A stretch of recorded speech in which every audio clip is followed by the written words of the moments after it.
who gave evidence to the inquiry, joins me now as the assistant showbiz editor at The Sun on Sunday. Hannah Hope. Very good evening to both of you. Thanks so much for joining us. Katie, I saw you on Vanessa's show a bit earlier, and hopefully you've managed to bulletproof your your room there from your child. But listen, thanks so much for joining us. I mean, this is an incredibly sort of shocking report, I think. I mean, I think most people probably thought that the music business, particularly the rock business, perhaps was inhabited by a lot of bands and followed around by a lot of groupies. But I mean, your stories of your own experiences are pretty hellish. I mean, it must have been quite a decision for you to say these things to this committee. Right. Well, I'm not in the industry anymore, and this is I guess a commonality that keeps popping up is that understandably it's scary to speak up and out as it is, but predominantly for those that are still in the industry, there is this underlying fear that one would either lose their job or their future in music would be over. So I'm one to believe that there is a blessing in everything, and that I'm not in music anymore per se. I'm coming at this really from like a nothing to lose, everything to gain. Please let me help everybody else as well that has either historically experienced such atrocities and prevent it from happening in the future. And do you think it's still as bad as it was when you experienced what you experienced? Absolutely. I think that it also it gets worse, and for two reasons.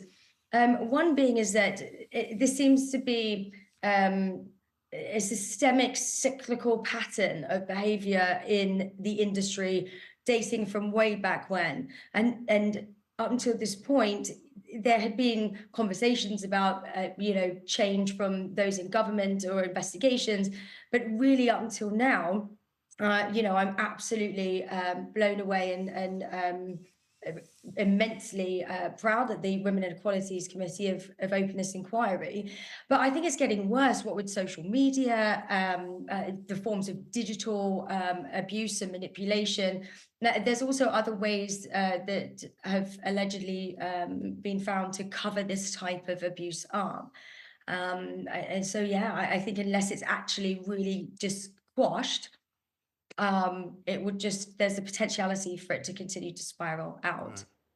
Hannah, let me ask you the next question. This report was put together by the Parliamentary Women and Equalities Committee. I mean, you've been working in and around show business for quite a few years. I'm not going to call you a veteran, that wouldn't be right. But I mean, what sense do you get about what goes on, the things that maybe you don't see, the things that go on behind the scenes and the cover-ups that go on behind the scenes? Well, people like Katie and Rebecca Ferguson have all been incredibly brave by speaking out, but sadly they are still very much in the minority. There does seem to be a culture of fear within the music industry, in that a lot of the women and victims, which is what they are, of sexual assault, abuse, harassment, are really too scared to speak out because they're worried that if they do, they'll jeopardise their record deal or their chance of success and fame. And it's really sad, actually, that the use of NDAs, non-disclosure agreements and contracts, is still rife to essentially silence these victims and stopping them from speaking out. So quite often, if they do have an issue, they are given a payoff, but they're not allowed to speak out about the situation. And the committee actually advises that these NDAs are not used in this nature at all going forward, because essentially it's stopping any change. Another thing that was really interesting in this report is that it revealed that a lot of these abusers are sitting amongst the artists at award shows, even in this day and age. And that really is quite shocking, given that on Sunday we have the Grammys, the biggest American music award show in LA. And then next month, a month away, we've got the Brit Awards, which is the best of the artists in the UK and around the world. Right. And, I mean, let me come back to you as well, Katie, because presumably you don't miss that world. I mean, do you think that you might have stayed in it longer if things hadn't been the way they were?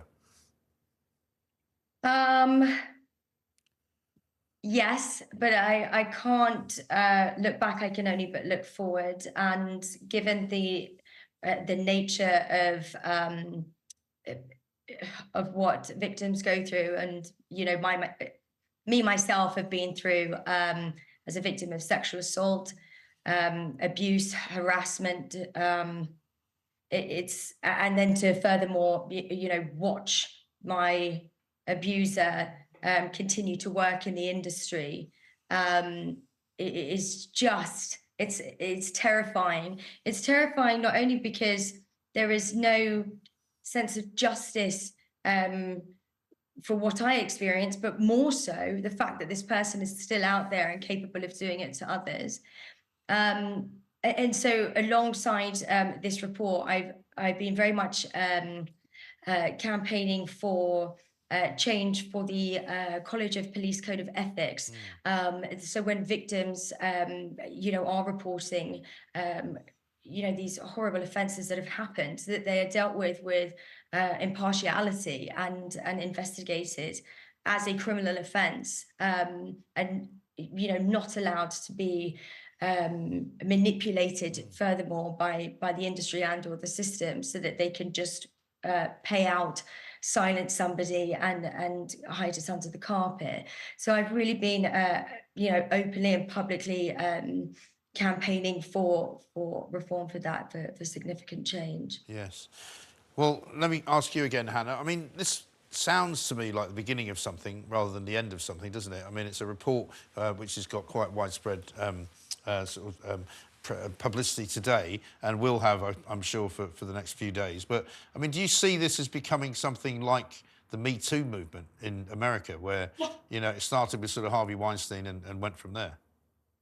I think it's going to be a much slower, more gradual change than the Me Too movement, because there are less victims coming forward and less sort of culprits that we can really point our fingers at, other than just taking the suggestions on board that they make in the report. One of the big issues is there's a lot of freelancers working in music, so they don't have the same kind of protection than if you were an employee of a company. There's also a very informal nature to working in music. Lots of performances are done in nightclubs around alcohol and drugs, and there's also the informal nature of recording studios, so it's more difficult to safeguard those work settings, and also there's a lot of men in charge at the top, and I think that Caroline Noakes was suggesting that really if they want change, they need to input more equality from the top, and then hopefully it will trickle down. So I imagine some of these big record labels will be looking at making some female hires going forward, just to have a little bit more equality. Well, you think they might want to avoid any kind of lawsuits and paying out loads and loads of money to people as well, which they might not like to do. There you go. I mean, that would be the way to get them, I suppose. This is great to talk to you, Katie. Thank you very much indeed. Hannah, great to see you. Thank you very much indeed.